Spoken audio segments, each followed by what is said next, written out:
La cuestión de si hay o no algo inmaterial en el hombre se trata actualmente en el pensamiento anglosajón bajo la denominada Philosophy of the Mind, concretamente el llamado Mind-Body Problem.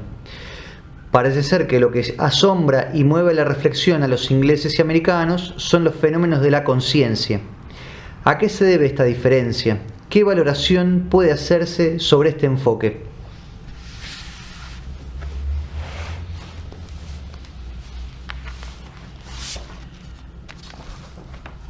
Hemos aludido en la pregunta anterior a la tradición del espiritualismo francés como un camino complementario respecto de la ontología clásica para llegar a entender filosóficamente la distinción y la relación entre la naturaleza espiritual y la naturaleza corpórea, y entre lo espiritual y lo corpóreo en el hombre.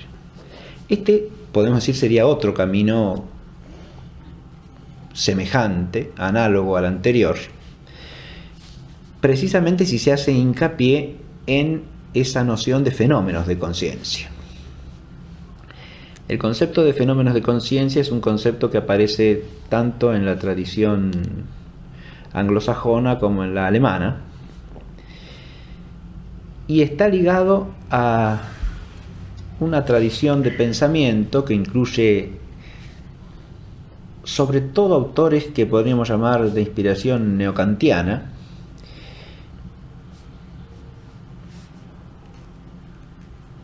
y que son intelectualmente hostiles al positivismo materialista.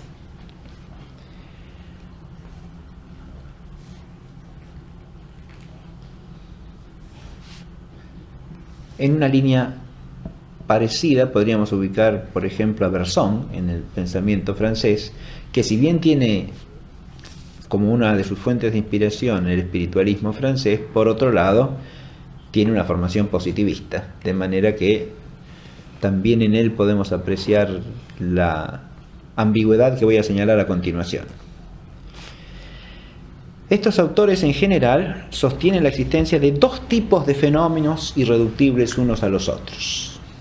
Por un lado están los fenómenos mecánicos o del mundo corpóreo.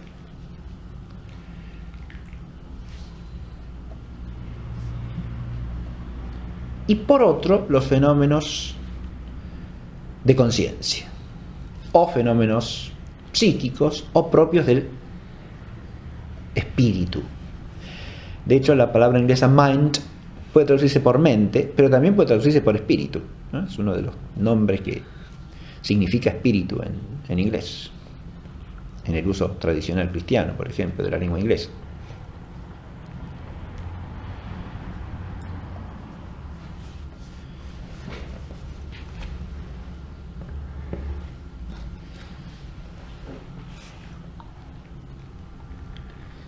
Esos fenómenos mentales de conciencia tienen características que los hacen otros que los fenómenos mecánicos del mundo corpóreo. Esto es en lo que este conjunto de autores, a su vez diversos entre sí, destaca. Y hasta aquí podemos considerar que hay una orientación razonable y conforme a la realidad, ¿no? Están señalando que hay dos tipos de realidades patentes, de realidades manifiestas que el hombre puede captar por experiencia, y que esos tipos son irreductibles el uno al otro. Pero el problema filosófico a partir de allí es qué se hace con este dato.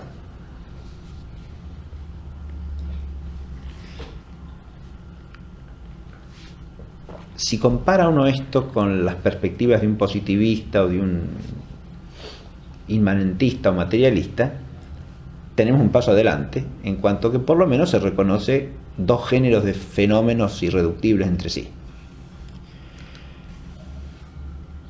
Pero lo que también es cierto es que la mayoría de estos autores suelen asociar esta distinción de dos tipos de fenómenos a un rechazo de la metafísica que va unido a su concepción fenomenista, porque por más que uno hable de distintos tipos de fenómenos, si la inteligencia humana queda reducida a una capacidad de hacer juicios sobre fenómenos como datos de experiencia, pero sin ir más allá de los fenómenos, o sea, si se ha abolido el objeto propiamente inteligible, que es la esencia de las cosas, entonces permaneceremos señalando que hay dos tipos de fenómenos, y la única cuestión a plantearse ya cómo se relacionan entre sí.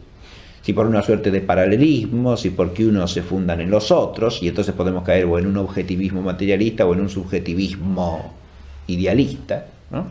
De manera que la cuestión no sale de la conexión entre fenómenos, no sale de fenómenos por un lado, fenómenos por otro, y cómo se conciertan unos fenómenos con los otros fenómenos.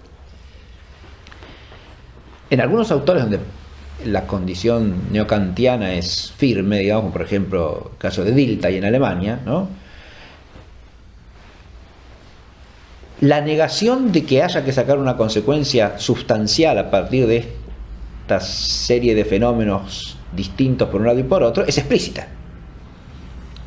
Dilthey dice, cuando yo hablo de fenómenos de conciencia, no hablo de ninguna manera de que a partir de allí se pueda inferir la existencia de una sustancia que se llame alma o de un ente sustancial que esté más allá de los fenómenos, cosa que es incognoscible.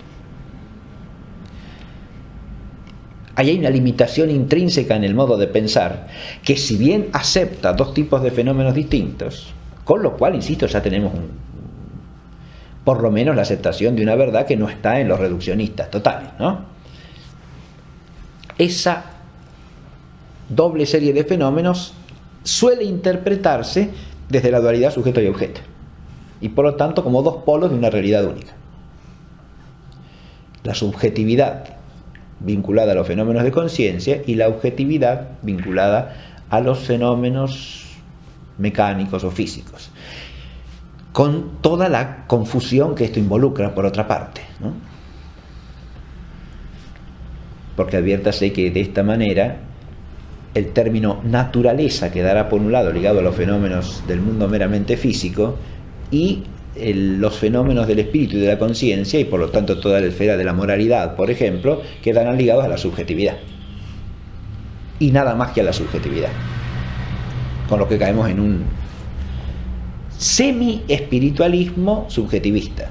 Digo semi-espiritualismo porque se reconocen como fenómenos que son irreductibles al mundo mecánico y que no se explican por él, pero no se va a su fundamento ni a la consecuencia ontológica que permite entender la existencia de estos fenómenos.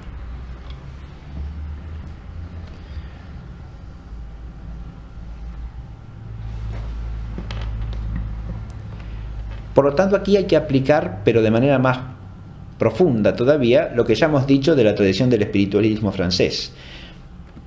Acá podríamos tener un inicio de reflexión que apunta hacia la verdad, pero si no lo ligamos a una reflexión ontológica realista, ese inicio queda truncado, o sea, es un camino sin término.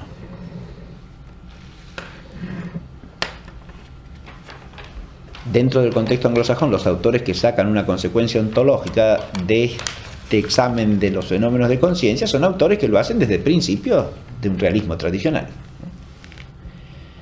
no los autores que quedan subsumidos en la cuestión del paralelismo o de la conexión entre fenómenos de la corporeidad y fenómenos de la mente, que en general son autores o digamos así, fenomenistas psicologistas o subjetivistas, o fenomenistas materialistas también, porque ese problema también lo abordan autores que afirman la fundamentalidad de los fenómenos físicos en relación con los fenómenos de la mente, ¿no?